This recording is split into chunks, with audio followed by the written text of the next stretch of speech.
አርዕስተ ዜና። ጠቅላይ ሚኒስትር አብይ አህመድ የቢሾፍቱ ዓለም አቀፍ አውሮፕላን ማረፊያ ግንባታ ስራን በይፋ አስጀመሩ። የቢሾፍቱ ዓለም አቀፍ አውሮፕላን ማረፊያ በአፍሪካ ታሪክ ትልቁ የአየር ትራንስፖርት መሠረተ ልማት ፕሮጀክት እንደሚሆንም ጠቁመዋል።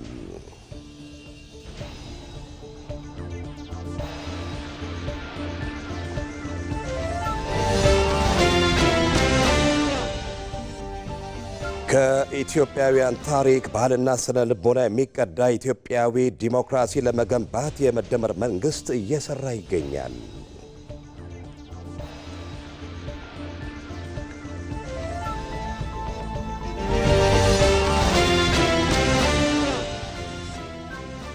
በአዲስ አበባ ከተማ እየተገነባ ያለው የወንዝ ዳርቻ ልማት ፕሮጀክት አዲስ የልማትና የግንባታ ሀሳቤውን ያደረገ የዘላቂ ልማት ማረጋገጫ ፕሮጀክት መሆኑን የአዲስ አበባ ከተማ ከንቲባ አዳነች አቤቤ አስታወቁ።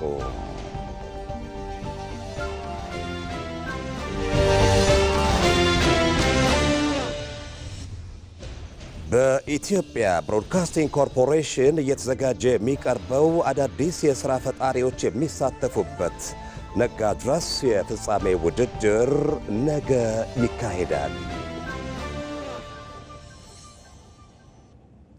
ከኢትዮጵያ ቴሌቪዥን ከዜናዎቹ ጋር ሰለሞን መልሳ ነኝ። አብራችሁን ቆዩ።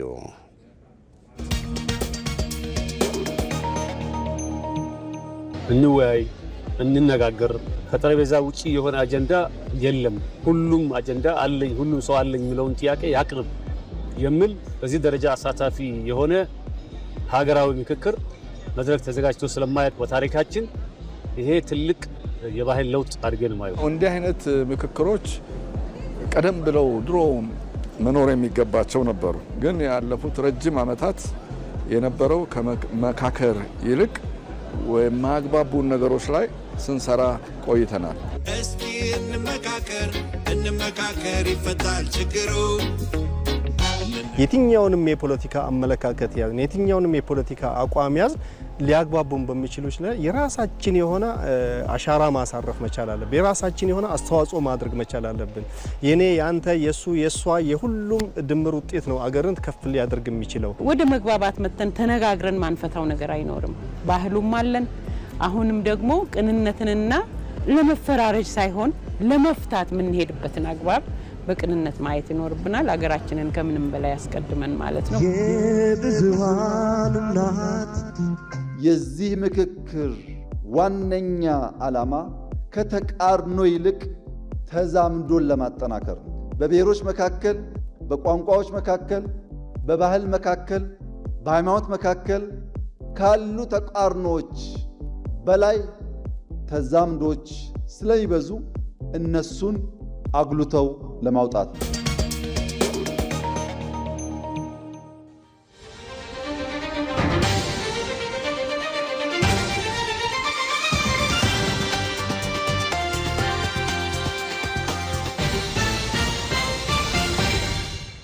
ወደ ቀዳሚ ዜናችን ተሻግረናል። ጠቅላይ ሚኒስትር አብይ አህመድ የቢሾፍቱ ዓለም አቀፍ አውሮፕላን ማረፊያ ግንባታ ስራን የመሰረት ድንጋይ በማስቀመጥ በዛሬው ዕለት በይፋ አስጀምረዋል። ጠቅላይ ሚኒስትሩም ይህንን አስመልክቶ በማህበራዊ ትስስር ገጽ ባሰፈሩት መልእክት የኢትዮጵያን ፈጣን የአየር ትራንስፖርት እድገትና እየሰፋ የመጣውን የኢትዮጵያ አየር መንገድ ዓለም አቀፍ ትስስር ዘላቂ ለማድረግ ወደ 25 ሚሊዮን የሚጠጉ መንገደኞችንም በዓመት የማስተናገድ አቅሙ ላይ ከደረሰው ከአዲስ አበባ ቦሌ ዓለም አቀፍ አውሮፕላን ማረፊያ በተጨማሪ አዲስ ሜጋ ጣቢያ እየለማ ይገኛል ብለዋል። ይህም የተለያዩ አውሮፕላን ማረፊያዎችን የመገንባት ስትራቴጂ ኢትዮጵያን የወደፊቷም የአፍሪካ ግንባር ቀደም የአየር ትራንስፖርት በር የማድረግ ዓላማን ያነገበ መሆኑን ነው የገለጹት። የቢሾፍቱ ዓለም አቀፍ አውሮፕላን ማረፊያ በአፍሪካ ታሪክ ትልቁ የአየር ትራንስፖርት መሠረተ ልማት ፕሮጀክት እንደሚሆንም ጠቁመዋል። ይህም ከኢትዮጵያ ሀገራዊ ኢኮኖሚ ሪፎርም፣ የኢንዱስትሪ ማስፋፊያ አጀንዳና የረዥም ዘመን የአቪዬሽን ስትራቴጂ ጋር የተገናዘበ ነው። ፕሮጀክቱም የኢትዮጵያ አየር መንገድን ዓለም አቀፍ ተወዳዳሪነት እንደሚያጠናክር የገለጹት ጠቅላይ ሚኒስትር አብይ በአፍካፍታፍ በአፍሪካ ነጻ የንግድ ቀጠና ማዕቀፍ የአፍሪካን የማገናኘት አቅም ይጨምራል፣ የንግድና ቱሪዝም ኮሪዶሮችን ያሰፋል፣ ኢትዮጵያንም ቀዳሚ የበይነ አህጉር ማዕከል ያደርጋታል ብለዋል።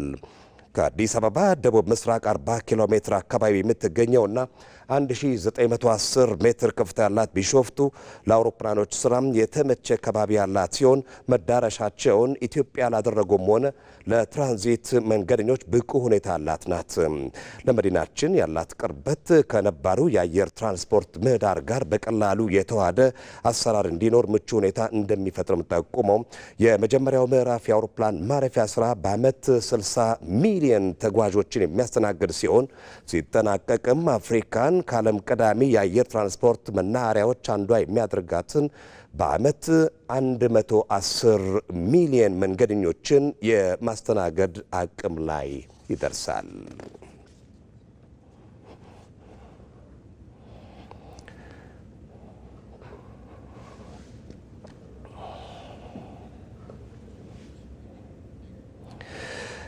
የኢትዮጵያ አየር መንገድ ግዙፉን የቢሾፍቱ ዓለም አቀፍ አውሮፕላን ማረፊያ ግንባታ ጀምረዋል። ግንባታው ከአዲስ አበባ በ40 ኪሎ ሜትር ርቀት ላይ አቡሴራ ተብሎ በሚጠራ አካባቢ ነው የተጀመረው። ጠቅላይ ሚኒስትር አብይ አህመድ ኢትዮጵያም እንደ ህዳሴ ሁሉ ይህንን ፕሮጀክት ታሳካለች ብለዋል። ሪፖርተራችን አዝመራ ሞሴ ከስፍራው ተጨማሪ መረጃ አለው። አሁን የምንገኘው ከአዲስ አበባ 40 ኪሎ ሜትር ርቀት ላይ በቢሾፍቱ አቡሴራ አካባቢ ነው። ይህ አቡሴራ አካባቢ የኢትዮጵያ አየር መንገድ አዲሱን የቢሾፍቱ ዓለም አቀፍ አውሮፕላን ማረፊያ የሚገነባበት ቦታ ነው። ይህ አየር ማረፊያ በሚቀጥሉት ዓመታት የኢትዮጵያ አየር መንገድን በዓለም ተወዳዳሪ እንደሚያደርገው ይጠበቃል። ዛሬ ጥር 2 2018 ዓ.ም ጠቅላይ ሚኒስትር አብይ አህመድ በዚህ አካባቢ የአውሮፕላን ግንባታው እንዲካሄድ የመሰረት ድንጋይ አስቀምጠዋል። ግንባታውንም በይፋ አስጀምረዋል። ይህ አውሮፕላን ማረፊያ ሲጠናቀቅ ከ60 ሚሊዮን በላይ መንገደኞችን በዓመት ማስተናገድ ይችላል። እንዲሁም የአውሮፕላን ምልልሶችን በከፍተኛ ሁኔታ ያቀላጥፋል። የሁለተኛው ምዕራፍ ሲጠናቀቅ ደግሞ የአውሮፕላን ማረፊያ 110 ሚሊዮን መንገደኞችን በዓመት ማስተናገድ የሚችል ነው። በአጠቃላይ ለመጀመሪያው ምዕራፍ 12.5 ቢሊዮን ዶላር ወጪ ይደረግበታል። በ4 ዓመትም ይጠናቀቃል ተብሎ ይታሰባል።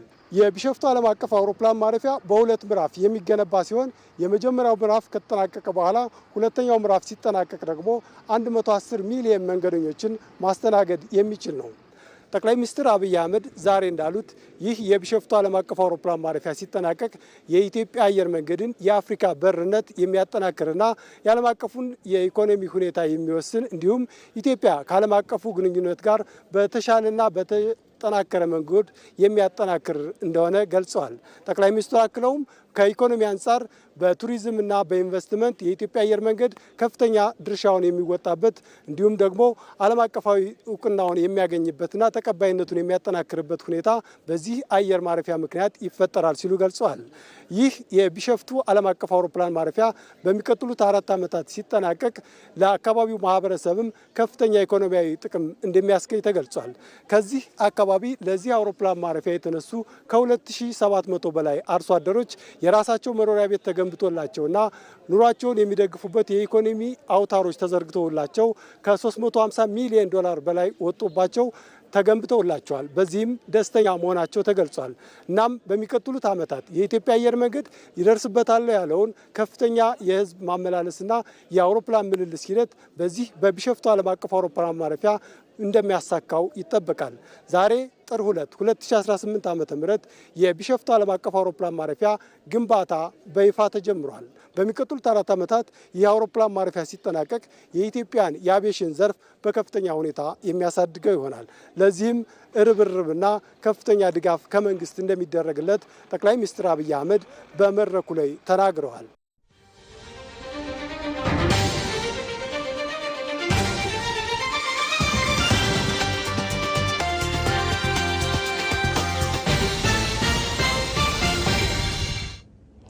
በአዲስ አበባ ከተማ እየተገነባ ያለው የወንዝ ዳርቻ ልማት ፕሮጀክት አዲስ የልማትና የግንባታ እሳቤውን ያደረገ የዘላቂ ልማት ማረጋገጫ ፕሮጀክት መሆኑን የአዲስ አበባ ከተማ ከንቲባ አዳነች አቤቤ አስታውቀዋል። ህይወት አበበ ዝርዝር አላት። በአዲስ አበባ ከተማ እየተገነባ ያለው የወንዝ ዳርቻ ልማት ፕሮጀክት የተፈጥሮ ሀብት ህልውናን በመጠበቅ የከተማዋን ገጽታና ደረጃ ለማሳደግ አይነተኛ አበርክቶ ያለው መሆኑን የአዲስ አበባ ከተማ ከንቲባ አዳነች አቤቤ ተናግረዋል። ከንቲባዋ በአዲስ አበባ ከተማ እየተገነቡ ከሚገኙ የወንዝ ዳርቻ ልማት ፕሮጀክቶች ውስጥ የቀበናና ግንፍሌ ወንዞች ልማት ሂደትንም ገምግመዋል። እነኚህ ወንዞች ላይ ሽታቸው እንኳን ጠጋ ብሎ ለመሄድ የማይቻል ነበር። የቆሻሻ መጣያ ናቸው። በተለያየ መንገድ ወንጀል የሚሰራባቸው ጨለማ ስፍራዎች፣ ሰው የማይጠጋባቸው ነበሩ። በተለያየ መንገድ ህገወጥ ተግባር የሰሩ ወይም ወንጀልን የፈጸሙ ሰዎች መጥተው የሚሸሸጉበት ካስፈለገም ደግሞ እዛ ትናንሽ ቤቶችን ሰርተው የሚኖሩበት አካባቢ ነበር። ዛሬ ጫካው ተገልጧል፣ ጨለማው በርቷል። ለከተማችን ትልቅ የቱሪስት መዳረሻ ስፍራ ሆኗል። በከተማዋ እየተገነቡ ካሉ 8 የወንዝ ዳርቻ ልማት ፕሮጀክቶች ውስጥ አንዱ የሆነውን የቀበና ግንፍሌ ፒኮክ ፓርክ ወንዝ ዳርቻ ልማትን የሚያስተባብሩት የብልጽግና ፓርቲ የአዲስ አበባ ቅርንጫፍ ጽህፈት ቤት ኃላፊ አቶ ሞገስ ባልቻ የቀበና ወንዝ ዳርቻ እየተጠናቀቀ ያለው ልማት ከውሃ ሀብት ጥበቃ ስራ ባሻገር ተጨማሪ አገልግሎት መስጫ የገቢ ማስገኛ አማራጮች ያሉት መሆኑን ገልጸዋል። በተለያየ መልኩ ያባከን ነው ጥቅም ላይ ያልዋለ ነገር ግን አሁን ደግሞ ቆሻሻውን አስወግደን ብልሽቱን አጽድተን አስተካክለን የውበት ምንጭ ማድረግ የቻልንበት የሀብት ምንጭ ማድረግ የቻልንበትና ለካ በመጀመሪያ ሀብት ላይ ሆነን ሀብቱን ሸፍነ ነው ለኛም ሳይጠቅም እንደ ሀብትም ሳንጠቀም የነበረበት ነገር ግን በእጃችን መዳፍ ሰርተነው አጽድተነው ቆሻሻውን አስወግደነው ትንንሽ ነገሮችን ውበት ስንጨምር ተመልሶ ትልቅ ሀብት የሚገኝበት የሰዎች ማረፊያ መዝናኛ መሆን የቻለበት ሁኔታ ያለበት ነው። ለአዲስ አበባም ለሀገርም አዲስ የሆነው የወንዝ ዳርቻ ልማት የከተማዋን ህልውና በጽኑ መሰረት ላይ ለማኖር ከተማዋን ከስሟ የመስተካከል ትጋትን ለማሳለጥ የሚያግዝ ውጤት እየተገኘበት ስለመሆኑም ከንቲባዋ አስታውቀዋል። የወንዝ ዳርቻ ልማት እንግዲህ በኢትዮጵያ አዲስ አይነት ልማት ነው። በድፍረት የጀመርነው ነው። በድፍረት ጀምረን በብቃት በልቀት ሰርተናል ብለን እናምናለን። ስራዎቹ ይህንን ይመሰክራሉ። እጅግ በጣም የሚያኮራ ለብዙ የከተማችን ነዋሪዎች የስራ እድል የፈጠረ እንዲሁም ካሁኑ ጠፍተው ደርቀው የነበሩ ምንጮች እየመጡበት እየፈለቁ እየተገኙ ያሉበትን ተጨባጭ የሆነ ውጤት እያየን ነው።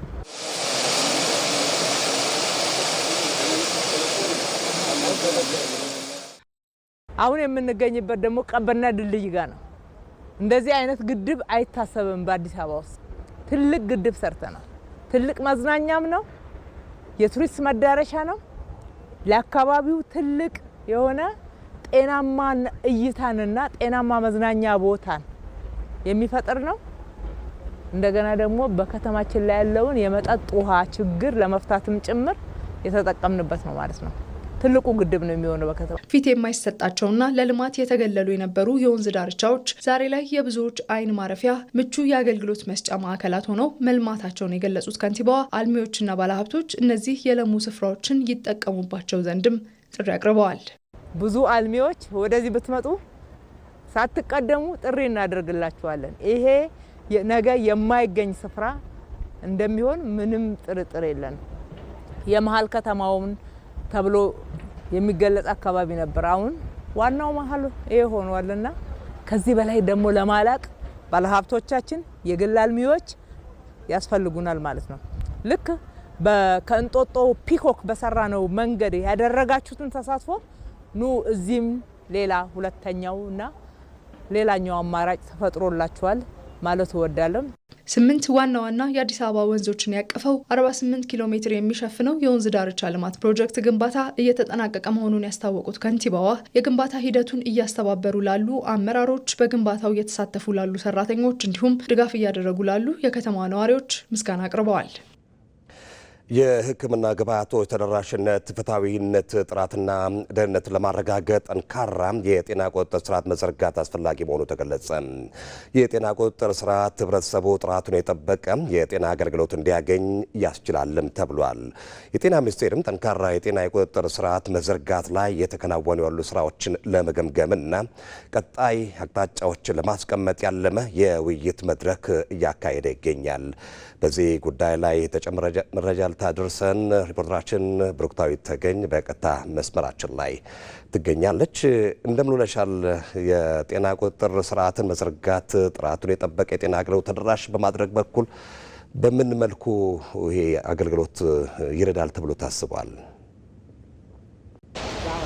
አመሰግናለሁ ሰለሞን። አንተም ቀደም ብለህ እንዳነሳኸው ጠንካራ የጤና ቁጥጥርን ለመዘርጋት የጤና ሚኒስቴር ጠንካራ የጤና ቁጥጥር ለማይበገር የጤና ስርዓት በሚል መርህ ቃል ውይይት እያካሄደ ነው። በውይይቱ ላይ ደግሞ የጤና ሚኒስትር ዴኤታዋ ፍሬህይወት አበበ ተገኝተዋል። በመድረኩ ላይም እሳቸው እንዳነሱት የጤና ስርዓት ቁጥጥርን ማበልጸግ ወይም ደግሞ ማዳበር ጥራቱን የጠበቀ የጤና አገልግሎት ለዜጎች ተደራሽ ለማድረግ ያስችላል በሚል አንስተዋል። በተለይ ደግሞ የጤና ስርዓቱ ላይ የሚነሱበት የተለያዩ ችግሮች አሉ። ከሕክምና ስህተት፣ ከግብአት አቅርቦት ጥራት እንዲሁም ደግሞ ከተአማኒነት አንጻር የተለያዩ ችግሮች እንደሚነሱበት አንስተዋል። ይህንን ደግሞ ለመቅረፍ የጤና ሚኒስቴር የወሰደው እርምጃ ምንድነው?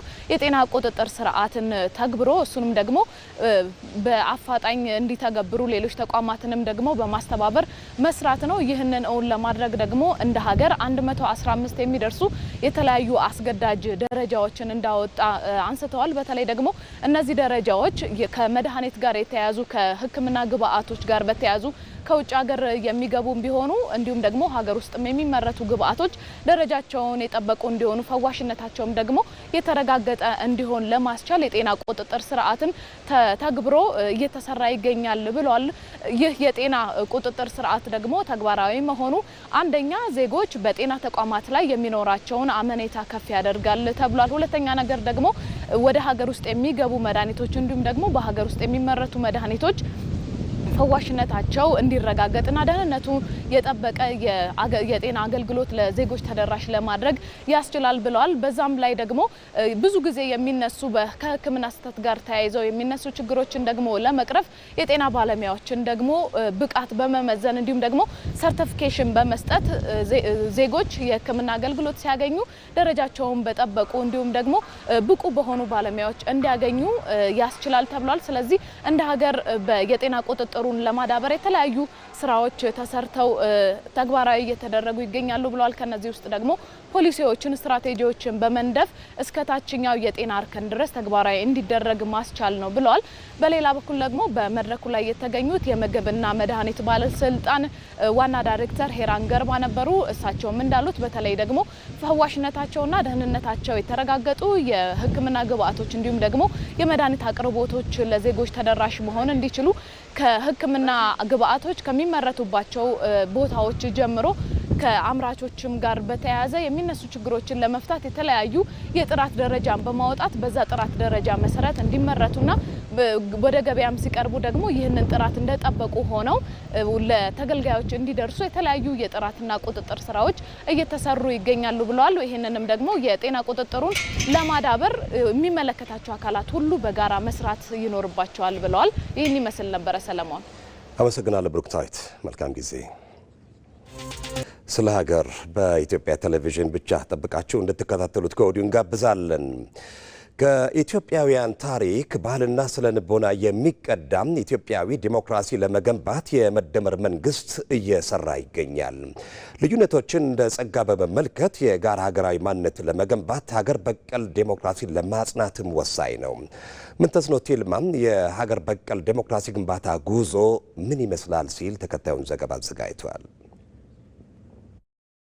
ቁጥራቸው ከ80 በላይ የሚሆኑት ብሔር ብሔረሰቦች የራሳቸው ባህላዊ ስርዓት ያላቸው ራሳቸውን በራሳቸው ጭምር የሚመሩበት የአስተዳደር ዘይቤ ለኢትዮጵያ ብዝሃ ጌጥ ሆነው ዘልቀዋል። ከ83 በላይ ኢትዮጵያ ብሔር ብሔረሰቦች በሀገራችን ያለን የዲሞክራሲያዊ አሰራር አሉ፣ በአስተዳደር ዙሪያ ማለት ነው። በዘመናዊ መንግስት ታሪኳ 3 መሰረታዊ ጥያቄዎችን ያስተናገደችው ኢትዮጵያ ከመደብ ትግል ጋር የሚያያዘው የመሬት ጥያቄን ጨምሮ ራስን በራስ ማስተዳደር፣ የብሔራዊ ማንነት ጥያቄና ህዝባዊ አስተዳደር እንዲቋቋም የሚጠይቀው የዲሞክራሲ ጥያቄዎች የተሟላ ምላሽ እንዳላገኙ የታሪክ ድርሳናት ይገልጻሉ። ይህንን የዘመናት የዲሞክራሲ ጥም ለማርካት አብዮታዊ ለውጦችን እስከ ማስተናገድ የደረሰችው ኢትዮጵያ በልኳ ያልተሰፉ ከህዝቦቿ ስነ ልቦና ጋር ያልተዋሃዱ ርዕዮተ ዓለሞችን ከውጭ ለመቀበል እጅ መዘርጋቷ ቁስሏን ከማሻር ይልቅ ህመሟን እያባሰው የግጭት አዙሪት ውስጥ እንድትቆይ ምክንያት ሆኗት ቆይቷል። ታዲያ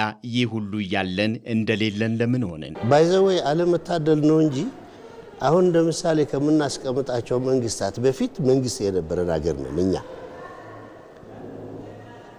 አሁን ዲሞክራት ናቸው ብለን ከምንገልጻቸው መንግስታት የበለጠ ዲሞክራት የሆኑ መንግስታት ናቸው የነበሩ። ሀገራችን እንዲያውም የነሱ ምሳሌ ነች እንጂ ከነሱ የምትወስደው ነገር መኖር አልገባውም ነበር።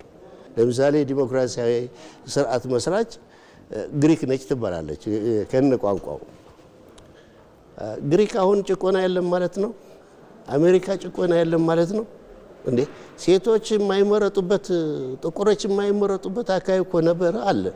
ፍጹም የሆነ ዲሞክራሲ የለም በየትኛውም ዓለም፣ አንጻራዊ ነው። ለመሆኑ በነጻነት በወንድማማችነትና እህትማማችነት እሴቶች መሰረት ላይ የሚቆመው የዲሞክራሲ ስርዓት በሀገራችን በሚጠበቀው ልክ ሊገነባ ያልቻለው ለምንድን ነው የሚለው መልስ የሚያሻው የወቅቱ ጥያቄ የኋላ ታሪካችንን እንድናይና ወቅቱን የዋጀ ሀገር በቀል እሳቤና ልምምድ ላይ አይናችንን እንድንጥል ያስገድደናል። ይህም ሀገር ያለችበትን ሁኔታ ከግምት ውስጥ ያስገባ የህዝቦቿን ውስብስብ ችግሮችን በየደረጃው የሚፈታ በራሳችን መልክ የተቀረጸ ከራሳችን ነባራዊ ሁኔታ የተቀዳ በመደመር እሳቤ ላይ የቆመ ኢትዮጵያዊ ዲሞክራሲን የመፍጠር ትልም የኢትዮጵያ አሁናዊ የመሻገሪያ ኑባሬ ነው። እኛ ዲሞክራቲክ ገቨርንመንት ምንለው ከኛው የመነጨ ለኛው የሚሆን የኛው የሆነ ዲሞክራሲያዊ ስርዓት ማለታችን ነው። ከሀገራችን ነባራዊ ሁኔታ ጋር የሚናበብ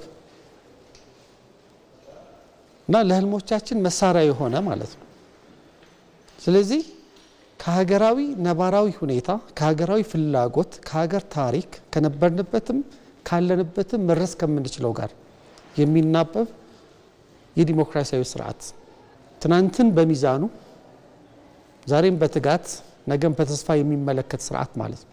በኢትዮጵያውያን ነባር ባህል ወግና ሴቶች እንዲሁም በህዝቦቿ የስነ ልቦና ውቅር ላይ የቆመ ሀገር በቀል ዲሞክራሲን መገንባት የታላላቅ እሴቶች ባለቤት የሆነችውን ሀገር በዲሞክራሲ ስርዓት ግንባታ ታሪኳ ውስጥ ያጋጠማትን ስብራቶች ለመጠገን ሩቅ ከማማተር ወደ ራሷ የምትመለከትበት ጊዜ መቅረቡ እየተሰሩ ያሉ ስራዎች ያመለክታሉ።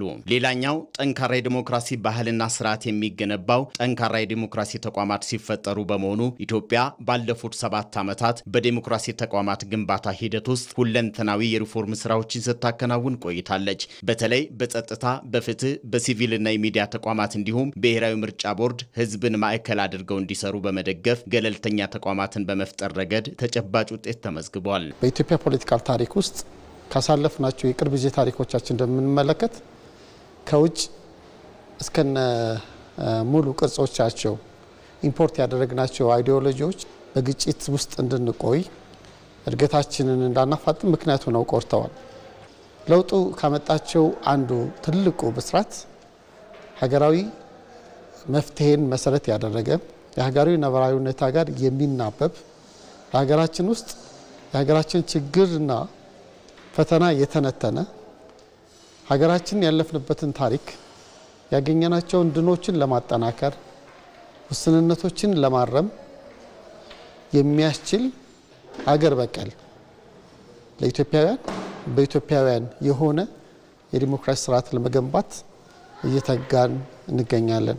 የሀገርን የወደፊት ዕጣ ፈንታ የሚወስነው ሀገር በቀል ዲሞክራሲ የመደመር መንግስት ከእኛው ባህሎችና ሴቶች ላይ ተነስተን የእኛን የስነ ልቦናና የኑሮ ሁኔታ ያገናዘበ በልካችን የተሰፋ ዲሞክራሲን ለመገንባት እየተጋ ይገኛል። ከኢትዮጵያ ቴሌቪዥን የሰዓቱ ዜናችን እንደቀጠለ ነው። የጽዱ ኢትዮጵያ ንቅናቄ በሰው ክብር ላይ ትኩረት በማድረግ በየጎዳናው ደረጃቸውን የጠበቁም የህዝብ መጸዳጃ ቤቶችን በመገንባት የከተሞችን ንጽህና በዘላቂነት ለመጠበቅ ያለመ ንቅናቄ ነው። በዚህም በርካታ የህዝብ መጸዳጃ ቤቶች ተገንብተው ለአገልግሎት ውለዋል። ፍሬወት ረታ ዝርዝር አላት።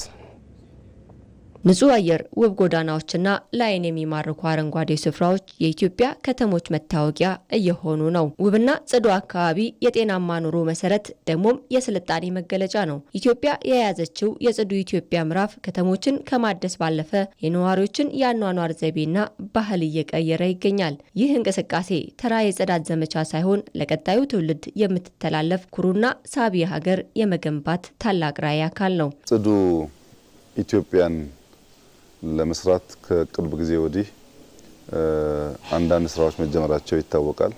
በተለይ ጽዱ ጎዳና ኑሮ በጤና ብለን አዲስ አበባ ላይ የጀመርነው ንቅናቄ በርካታ ሰዎች ተሳትፈውበት በገንዘብ አግዘውን ስራ መጀመሩ ይታወቃል። የዚህ ስራ ዋነኛ ዓላማ ያልተገባ የማይመች ባህላችንን ለመቀየር ነው።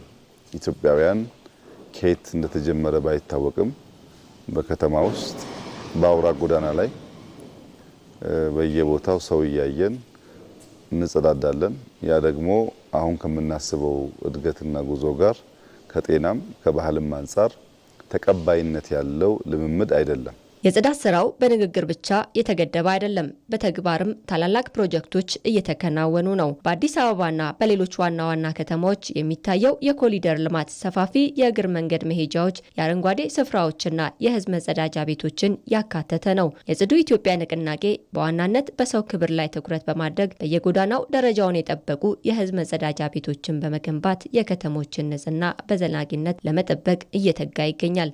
ኢትዮጵያውያን ተደምረን ከተማችንን ጽዱ አገራችንን ጽዱ ማድረግ እንችላለን። ጽዱ ከተማን ጽዱ ኢትዮጵያን ለመስራት የጀመርነው ጉዞ ተጠናክሮ ይቀጥላል። እስከ ክረምት በርከት ያሉ ሽንት ቤቶች ይሰራሉ። ዛፍ እንተክላለን፣ ከተማ እናጸዳለን፣ መንገድ እንሰራለን።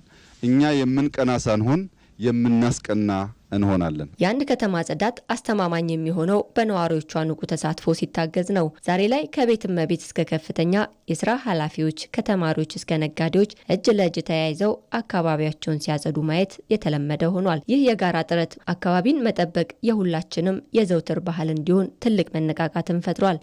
ያው በሽታው ያው እንደምታውቀው ነው። ዛሬ ያው ከአዋራውም ከምኑም ሁሉም ሰው በቃ መንገደኛውም ታክሲ እንትኑም በቃ እንደዚህ ነው። ሴንተር ቦታ ስለሆነ መጸዳጃው በቃ ግልጽ ነበር። በጣም ነው ሽታው በጣም አለ። ያው ዝናብም ይዘንባል በቃ ፌስታልም ምንም በቃ መጣያ ቦታ ነበረ እና በቃ አሁን ለአይናችን ደግሞ ደስ የሚል ነው። በቃ ስታየውም በጣም ደስ የሚል ነው። አዲስ አበባን እናጸዳለን ተብሎ ሲወራ ብዙ ጊዜ ሰማለሁኝ ብዙ ጊዜ እና ከዚህ በፊት የነበረው የውሸት ነበረ።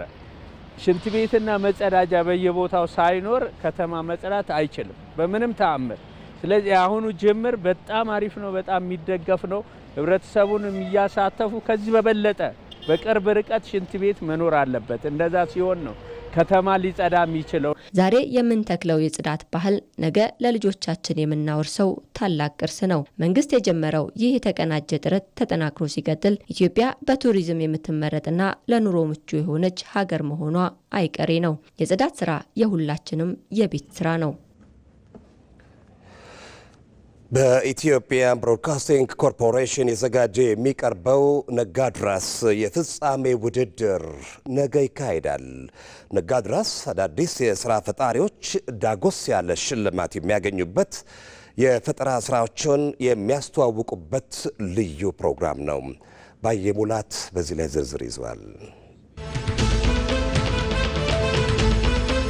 በኢትዮጵያ ብሮድካስቲንግ ኮርፖሬሽን እየተዘጋጀ የሚቀርበው ነጋድራስ የስራ ፈጠራ ውድድር ባለፉት ዓመታት በርካታ የፈጠራ ስራዎች እንዲተዋወቁና ወደ ተግባር እንዲለወጡ አድርጓል። ፕሮግራሙ ኢቢሲ የስራ ሀሳቦች ወደ ተግባር እንዲለወጡ በማድረግ ኃላፊነቱን የሚወጣበትም ነው። የኢትዮጵያ ቴሌቪዥን እንግዲህ በርካታ ተመልካች ያለው ነው። በቀጥታ ነው መጥተው የስራ ሀሳባቸውን የሚያቀርቡት። እንደዚህ አይነት ሀሳብ አለኝ እያሉ በውድድሩ ከመዳኘት ባሻገር በዳኝነቱ ውስጥ በሚያገኙት ምክር፣ አስተያየትና እድገት በተጨማሪ የስራ ሀሳባቸውን ለመላው የኢትዮጵያ ሕዝብ የሚያደርሱበት ነውና ፈጠራን በማበረታታት የስራ እድል ፈጠራ ምህዳሩን በአጠቃላይ የፈጠራ ምህዳሩን በማስፋትም በጣም ትልቅ አስተዋጽኦ እያደረገ የሚገኝ የኢትዮጵያ ቴሌቪዥንም እንደ ትልቅ ተቋምነቱ በዚህ ዘርፍ በጣም ኃላፊነቱን እየተወጣ ያለበት ፕሮግራም ነው። ነጋድራስ የስራ ፈጠራ ውድድር ባለብሩህ አእምሮ የስራ ፈጣሪዎች ብርቱ ፉክክር የሚያደርጉበት፣ በውድድሩ አሸናፊነት ከሚያገኙት የገንዘብ ሽልማት ባሻገር ስራቸውን እንዲያሻሽሉ ሙያዊ ምክር የሚያገኙበት፣ ስራቸውንም ያስተዋውቁበት መድረክ ነው። በምዕራፍ 3 ውድድር አሸናፊ የሆኑት አብዲ ሰለሞንና አብርሃም እሸቱ የውድድሩ ሂደት የገበያ እድል እንደፈጠረላቸው ይገልጻሉ። በኤሌክትሪክ አንድ ጊዜ ቻርጀር ፋስት ቻርጀር 30 ደቂቃ ነው። ኤርፓ ከሆነ ደግሞ ከ6 ሰዓት እስከ 8 ሰዓት ቻርጀር ተደርጎ ከ50 እስከ 60 ኪሎ ሜትር መጓዝ የምትችል ነው። በፌዳልም ደግሞ ቻርጀር ድንገት ከጨረሰች በፌዳል እንደዚህ እየነዳ ሪቻርጅ ማድረግ እንችላለን ማለት ነው። የኛን ፕሮዳክት ገዝቶ ቢጠቀም ግን ለዲሊቨሪ ምናምን በጣም ምቹ ነች። እዚህ ከ15 ኪሎ እስከ 25 ኪሎ መሸከም ይችላል። እዚህ ውስጥ ደግሞ ከ5 እስከ 10 ኪሎ መሸከም ትችላለች። ወደ ነጋ ድረስ ከመጣን በኋላ ብዙ ካስተመር ደውሎ መስነ ወደ ገባ ምትወጡ እያሉን እየጨቀጨቁን ነው። የሶስተኛው ዙር የፍጻሜ ተወዳዳሪዎች የስራ ሀሳባቸውን ወደ ኢንዱስትሪ እንዲቀይሩ ከውድድሩ አጋር የኢትዮጵያ ንግድ ባንክ ያለማስያዣ ብድር እንደተመቻቸላቸው ይታወሳል። የነጋድራስ የስራ ፈጠራ ውድድር ኢትዮጵያ የምትፈልገውን የኢኮኖሚ አርበኝነት እውን እንዲሆን የሚያግዝ መሆኑም ተገልጿል። አሁን የኢኮኖሚ አርበኞች ነው የሚያስፈልጉ። አሁን የድንበር አርበኞች በበቂ ሁኔታ አሉ። የጦር አርበኞች በበቂ ሁኔታ አፍርተናል። አሁን የኢኮኖሚ አርበኞች፣ የዲጂታሉ ሚዲያ አርበኞች፣ የግብርና አርበኞች፣ የፈጠራ አርበኞች ያስፈልጉናል። አሁን እሱን ደግሞ በየቤታችሁ ናችሁ የምትሞካክሩትና እንዲህ ባሉ ፕሮግራሞች የምትሳተፉት ወጣቶችና ሌሎችም ናችሁ የምታመጡት። ስለዚህም ፕሮግራም ያዘጋጀውን የኢትዮጵያ ቴሌቪዥንን የደገፈውን የኢትዮጵያ ንግድ ባንክ በአሁኑ ጊዜ በርቱ የሚል ብቻ ሳይሆን በዚህ መንገድ ሂዱ እንዲሁኑ የሚል ባለሙያ ማግኘት ቅድም ከተገኘው ገንዘብ በላይ ነው። ነጋድራስ የኢትዮጵያ ንግድ ባንክ የስራ ፈጠራ ውድድር በአራተኛው ምዕራፍም 30 የፈጠራ ሀሳቦችን አወዳድሮ 5ቱን ለፍጻሜው ያፋልማል። አሸናፊዎች ዳጎስ ያለ ሽልማት የሚያገኙበት የፍጻሜ ውድድሩ ነገ በደማቅ ሁኔታ ይከናወናል። 5 የፍጻሜ ተፋላሚዎች አሉን። በጣም እንግዲህ ስትከታተሉት እንደነበረው በጣም ብርቱ ሙግት፣ ፉክክር የነበረበት በየዙሩ የነበረው የልጆች ትጋት ይዘውት የመጡት ሀሳብ አዲስነቱ፣ ችግር ፈችነቱ በጣም አስተማሪ እና በጣም ብዙ ብርቱ ልጆችን ያየንበት ነው። ስለዚህ በዚህ በነጋድራስ ፕሮግራም የኢትዮጵያ ንግድ ባንክና የኢትዮጵያ ቴሌቪዥን እያደረጉ ያሉት በጣም ትልቁ ነገር የጀማሪነት ፈተናን ማቅለል ነው እንላለን። በመጀመር ገና በትንሽ እየሞከራቸው የሚገጥማቸውን ፈተና በማቅለል በመደገፍ ነገ ለሀገርም ለራሳቸውም ለዓለምም ጭምር የሚጠቅም ነገር የሚያበረክቱ ብሩህ የስራ ፈጣሪ ባለሀሳቦችን ለማውጣት የሚደረገው ጥረት አካል ነው። ስለዚህ ነገ ሁሉም ተመልካቾቻችን ከ8 ሰዓት ጀምሮ በቀጥታ በኢትዮጵያ ቴሌቪዥን እንዲከታተሉን እንጋብዛለን። ኢቢሲ ከአጋሮቹ ጋር በመሆን አዳዲስ የስራ ፈጠራ ሀሳቦች ወደፊት እንዲመጡና በሀገር ኢኮኖሚ ላይም ተጨባጭ ለውጥ እንዲመጣ እየሰራ ይገኛል። ጉዳያችን አሁንም እንደቀጠለ ነው። በዚህ በነጋድራስ ላይ ነው ቆይታ የምናደርገው። የኢቢሲ ልዩ ቀለም ነው ሀሳቦች ወደ አደባባይ እንዲወጡ በማድረግ በእጅ ላይ ያለ ሀሳብ ደግሞ ወደ ተግባር እንዲሸጋገር የሚያደርገ ነው። በዚህ ጉዳይ ላይ ተጨማሪ መረጃና ማብራሪያ ሊሰጠን የኢትዮጵያ ቴሌቪዥን የዜና ቻናል ማኔጂንግ ኤዲተር ጋዜጠኛ ታምራየሁ ወንድማገኝ እዚህ ስቱዲዮ ይገኛል። እንኳን ደህና መጣ። እንኳን ደህና ቆየኸኝ። እንግዲህ እንደሚታወቀው ነጋድራስ በሽልማትም በአጠቃላይ በብድር ከ52 ሚሊዮን ብር በላይ ነው የሚሸልመው። ይሄ ልዩ ነው።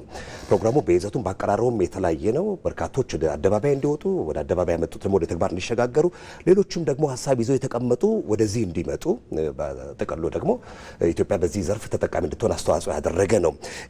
ባለፉት 2 ዓመታት ይሄ ፕሮግራም ያሳየው እሴት ከሽልማትም በላይ ነው የሚባለው እና ምን ማለት ነው? ማሳያዎቹ ምንድን ናቸው? ከሽልማትም በላይ ነው የሚባለው ፕሮግራሙ። አሁን እንግዲህ በየምዕራፉ 52 ሚሊዮን ብር ማለት 2 ሚሊዮን ብር ቀጥታ ለተወዳዳሪዎቹ በገንዘብ የሚሸለሙ ሽልማት ነው። ሌላው ፋይናል 5 ላይ የደረሱት ተወዳዳሪዎች የመጨረሻው 5 ላይ የደረሱት ተወዳዳሪዎች ደግሞ ለእያንዳንዳቸው 10 ሚሊዮን ብር የፕሮግራሙ የታይትል ስፖንሰር የኢትዮጵያ ንግድ ባንክ የሚያመቻችላቸው የአይዲያ ፋይናንሲንግ ወይም ላቀረቡት ሀሳብ የሚሆን የስራ ማስጀመሪያ የቢዝነስ ገንዘብ ነው የሚሆነው። ያ ገንዘብ የሚለቀቀው በራሱ የባንኩ ፕሮቶኮል ይሆናል። አጠቃላይ የ2 ሚሊዮን ብሩ የቀጥታ ሽልማትና 10 ሚሊዮኑ ሲደመር ነው 52 ሚሊዮን ብር የሚመጣው። ነገር ግን የተወሰኑ ተወዳዳሪዎችን አወዳድሮ መሸለም ብቻ አይደለም ዋናው የፕሮግራሙ ነጥብ።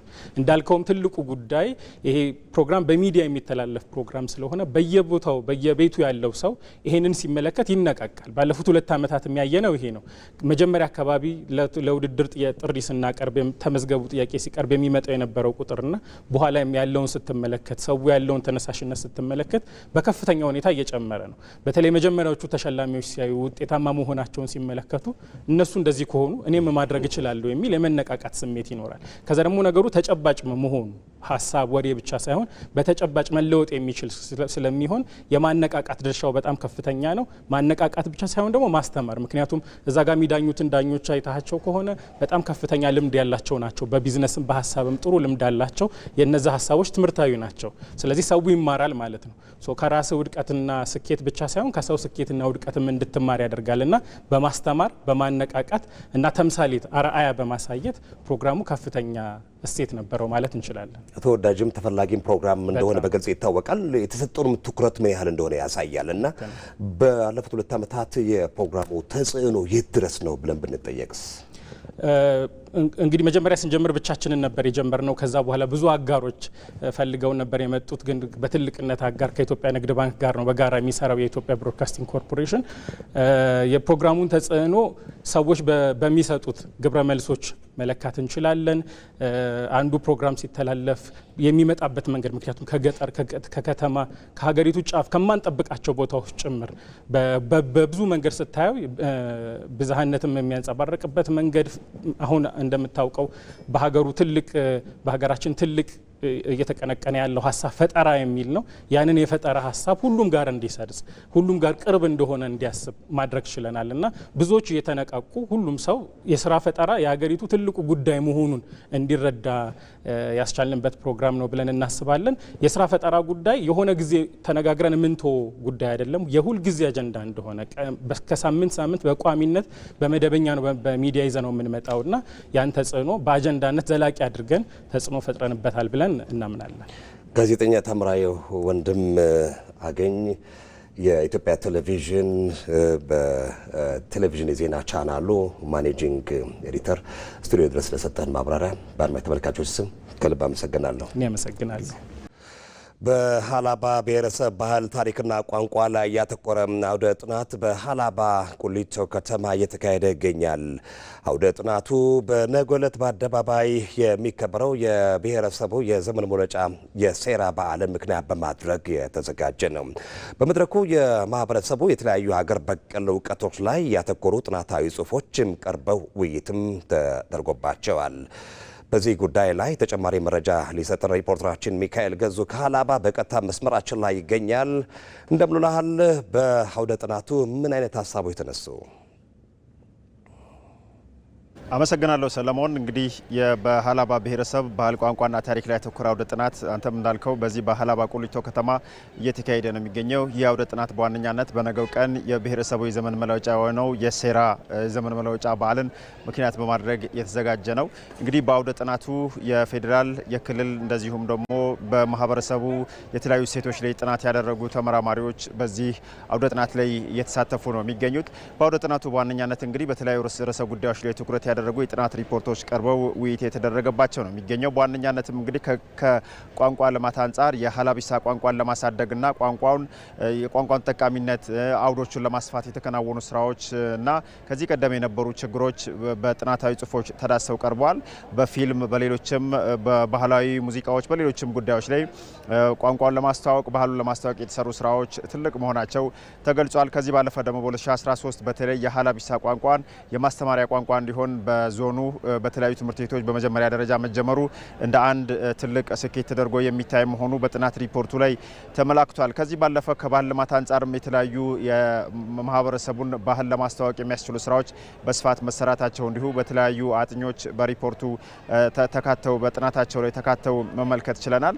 በዋነኛነት እንግዲህ የኦገቴ ስርዓት በተለያዩ እሴቶች አሏቸው። ከነዚህ ውስጥ የኦገቴ ስርዓት አንዱ ሲሆን ይህ ስርዓት ባህላዊ ዳኝነት ስርዓት ሲሆን በየደረጃው ያሉ ይህንን ዳኝነት የሚሰጡ አሉ። አለመግባባቶች፣ ግጭቶች ሲፈጠሩ ይሄ የሚዳኝበት የኦገቴ ስርዓት ሲሆን ይህ ስርዓት እንግዲህ እንደ ዘመናዊ የፍትህ ስርዓት ከታች ጀምሮ ፍትህ ካላገኘ አንድ ተበዳይ እስከ ሰበር ሰሚ ችሎት እንደሚባለው እስከ ከፍተኛ የብሔረሰቡ የበላይ ኃላፊዎች ድረስ ዳኝነት የሚሰጡ አካላት ጋር ሄዶ ፍትህ የሚያገኝበት ስርዓት መኖሩ እንዲሁ ተገልጿል። ከዚህ ባለፈ ደግሞ የነቀታ ስርዓትም እንዲሁ ከማህበረሰቡ በባህል እሴቶች መካከል ትልቅ ቦታ የሚሰጠው ስርዓት ነው። ይህ ታዳጊዎች ላይ ትኩረት አድርጎ የሚሰራ ስርዓት ሲሆን ታዳጊዎች በተለይ እድሜያቸው ለአቅመ አዳም የደረሱ የግርዝ ስርዓት ከፈጸሙ በኋላ በዚህ ከዘመን መለወጫ ወቅቱ ጋር ወደ አዲስ ዘመን የሚሻገሩበት ከዛ ባለፈም ደግሞ ወደ ወጣትነት ከታዳጊነት ወደ ወጣትነት የሚሻገሩበት በመሆኑና ማህበራዊ ኃላፊነት የሚወስዱበት እሴት ነው። ይህ እንግዲህ በውስጡ የተለያየ አይነት የስነ ምግባር ሌሎች እሴቶች ጭምር ከተገረዙ በኋላ ታዳጊዎቹ ትምህርት የሚያገኙበት በማህበረሰቡ አባቶች ምክር የሚያገኙበት ስነ ስርዓት ነው። ሌላ ሌላው የሚሻላ ስነ ስርዓትም እንዲሁ ከባህል እሴቶቹ መካከል አንዱ ነው። ይህ የመደጋገፍ የመረዳዳት ባህላዊ እሴት ሲሆን ይህ እንግዲህ ሀገራችን በተለይ በተለያየ መንገድ ተደጋግፎ ለማደግ በሚደረጉ ጥረቶችን የሚያበረታታ ባህላዊ እሴት ነውና እንደነዚህ አይነት እሴቶች ትልቅ ፋይዳ ያላቸው መሆኑ በጥናት ሪፖርቱ ተገልጿል። እንደነዚህ አይነት ሀገር በቀል እውቀቶችን መጠበቅና ማሳደግ ይገባል። በዘመናዊ ህይወት ውስጥም እንደነዚህ አይነት እሴቶችን ትርጉም ባለው መንገድ መጠቀም ይገባል የሚሉ ሀሳቦች በተሳታፊዎች ተነስተዋል። እንግዲህ ሰለሞን ከሰዓት በኋላ በሚኖረው መርሃ ግብርም እነዚህ ጥናቶችን መሰረት ማድረግ የማህበረሰቡ ተወካዮች ጋር ውይይቶች የሚደረግ ነው የሚሆነው። ለአሁን ያለኝ መረጃ ይህን ይመስላል። አመሰግናለሁ ሚካኤል፣ መልካም ጊዜ። ባለፉት ወራት ለክልሉ ሰላምና ለህዝብ የልማት ተጠቃሚነት የተገኘውን ስኬት ማጠናከር የቀሪ በጀት ዓመቱ ትኩረት ሊሆን እንደሚገባም የአማራ ክልል ርዕሰ መስተዳድር አረጋ ከበደ አሳሰቡም። የአማራ ክልል ከፍተኛ የስራ ኃላፊዎች ባለፉት 6 ወራት በክልሉ የተከናወኑ የሰላም የልማትና የመልካም አስተዳደር ስራዎች ዙሪያ ያተኮረ ውይይት በባህር ዳር ከተማ ተካሂዷል። የውይይት መድረኩን የመሩት የአማራ ክልል ርዕሰ መስተዳድር አረጋ ከበደ በአማራ ክልል ባለፉት 6 ወራት በርካታ የሰላም የልማትና የመልካም አስተዳደር ስራዎች ስለመከናወናቸው ተናግረዋል። በዚህም የክልሉ ከፍተኛ መሪዎችን ጨምሮም በየአካባቢው በመዘዋወር የክልሉ ሰላም በአስተማማኝ ሁኔታ እንዲረጋገጥና ህዝብ በልማቶች ተጠቃሚ እንዲሆን የሚያስችሉ ውይይቶችን ሲያካሂድ ቆይተዋል ብለዋል። አሁን ላይ እንደ ክልል ያለው ሰላም ተስፋ ሰጪ ነው ያሉት ርዕሰ መስተዳድሩ ይህንን ሰላም በዘላቂነት በማረጋገጥ ህዝብን በልኩ የልማት ተጠቃሚ ለማድረግ የክልሉ መሪዎች እያሳዩት ያለውን ቁርጠኝነት አጠናክረው በመቀጠል ህዝቡም ከመሪዎቹ ጎን ተሰልፎ ለልማት መትጋት እንዳለበትም ተናግረዋል። ልዩ እቅድና አቅጣጫ በመያዝ ለህዝብ ሰላምና ልማት መስራት እንደሚገባም አስገንዝበዋል። ካለፉት 6 ወራት ተሞክሮዎች በመነሳትም ቀሪ ስራዎችን በቀሪ የበጀት ዓመቱ ወራት በትጋት መፈጸም እንደሚገባም አመልክተዋል። እንደ ሪፖርተራችን ራሄል ፍሬው ዘገባ በውይይት መድረኩ በ4 ቀጠና የተከናወነው ስምሪት አስተባባሪዎችን ጨምሮ የሁሉም ተቋማት የስራ ኃላፊዎች ተሳትፈዋል።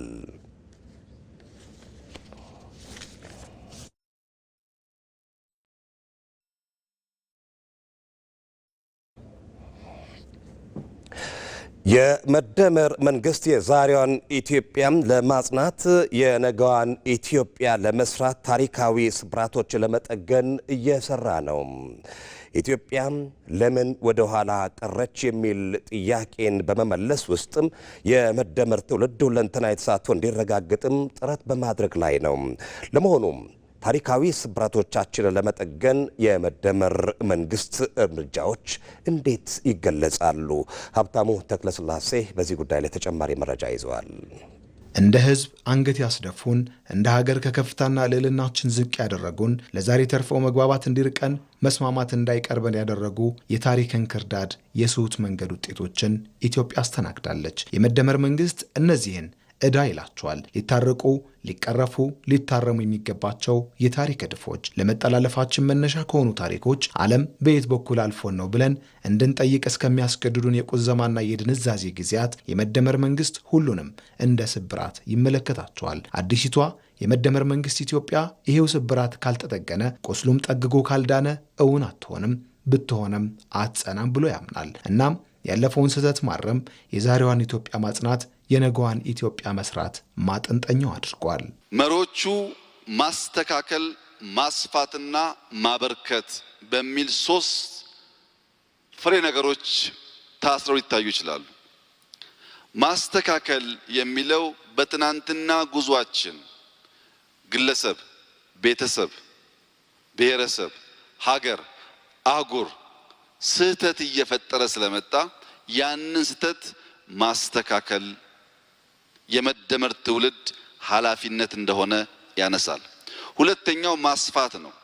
ድሎችን ማስፋት አሉ። ድሎች ኢትዮጵያ ውስጥ አስደናቂ ድሎች አሉ። የሚጠብቅ የሚያሰፋ መሆን አለበት። ሶስተኛው ማበርከት ነው። አሻራን በወርቅ የሚጽፍ ነው። ማሰሪያው ነገር ከተናጠል እውነት ወደ ወል እውነት የሚሸጋገር ትውልድ መሆን አለበት። እነዚህ ስብራቶች መንገዳችንን ባልዘጉ የታቀፍነው ተፈጥሮ ከኛ ተርፎ ጎረቤት ባጠገበ ነበር። ሰላማችን ዓለምን አስቀንቶ መኖርስ እዚያ ባስባለ ነበር። በተመላለስንባቸው ዓለማት ከድህነትና ችግር ልጥፍ በላይ በክብርና ልዕልናችን በተጠራን ነበር። ግን እስካሁን ያልሆነም አንድና ያው አካሄድ ሀገርን ከተዘፈቀችበት ድህነት አላወጣም። ተለማጭ ያልሆነ ጊዜውን የማይመስል መንገድ ሀገር ከገባችበት ፈተና የቁልቁለት ጉዞ አልታደገም። የመደመር መንግስት ወደ ኋላ የቀረንባቸው የኢኮኖሚ ዘውጎችን ወደ ሜዳው አምጥቷል። አረ እንዲያውም በዚህ አካሄዳችን ዘለን ሌሎች የጀመሩትን ካልጀመርን ለመድረስ እነሱ የፈጀባቸውን ያክል ይፈጅብናል ሲል የዝላይ መንገድን ከፈጠራና ፍጥነት ጋር ደምሮ መውጫ መንገዱ ያደርጋል። በሐሳብ ገበያ በእያንዳንዱ ኢትዮጵያዊ ያደረውን የአንድ እንሁን ፍላጎት የሚሞላ ምክክርንም ቅድሚያ ሰጥቷል። አሁን ይሄ መንግስት የሐሳብ ገበያ ወይም የሐሳብ ፖለቲካን ተግባራዊ አድርጎ ወደ ሰላማዊ ባህል ለመሸጋገር 3 ተግባራት እያከናወነ ነው የሚላለው። አንደኛው ሀገራዊ ምክክሩ ነው፣ ምክክር ኮሚሽን። ሁለተኛ የፓርቲዎች ምክክር ነው። ሶስተኛ የህዝብ መድረኮች ናቸው። ያለፈ ስህተት የዛሬዋን ውድ ሀገር ጠፍንጎ እንደያዘ በውል የተረዳው የመደመር መንግስት ትብታቡን በፖለቲካውም በኢኮኖሚውም በማህበራዊ ህይወት መስክ የሀገር መልክ የመፍታት ጉዞው ሀገር ከወዲሁ የት እንደምትደርስ ያመላከተ ነው። በፈተና የዘለቀው ትልቅ የስህተት ሰንኮፍ የተነቀለለት ህዳሴ ለዚህ ምስክር ነው። ያለ ዜጋው አብሮነት፣ ያለ ሀገሬው ፊት አውራሪነት ግን ውጤቱ የሚታሰብ አይደለም። ለምን ወደ ኋላ ቀረን? ከኔ ምን ይጠበቃል? ከትውልድ አሁን ካለው ወጣት ምን ይጠበቃል? ከማን ምን ይጠበቃል? የሚሉ ነገሮችን እያንዳንዱ ኢትዮጵያ በአእምሮ ያብሰለሰለ እያሰበ መሄድ ይጠበቅበታል። ስሁት መንገድ ውጤቱ ኪሳራ፣ መዳረሻው ጥፋት ነው።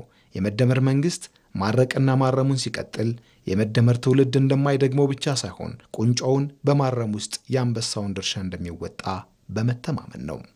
ከኢትዮጵያ ቴሌቪዥን ለሰዓቱ የተዘጋጁት ዜናዎቻችን እነዚሁ ናቸው። ስለተከታተላችሁን ከልብ እናመሰግናለን። በያላችሁበት ደስ የሚል ቅዳሜ እንዲሆንላችሁ ተመኘን። ሰለሞን መልሳን ከስቱዲዮና ስርጭት ባለሙያዎች እንደዚሁም ደግሞ ከዜና አርታያን ጋር በመሆን ቆየው። በያላችሁበት ጤና ይስጥልን።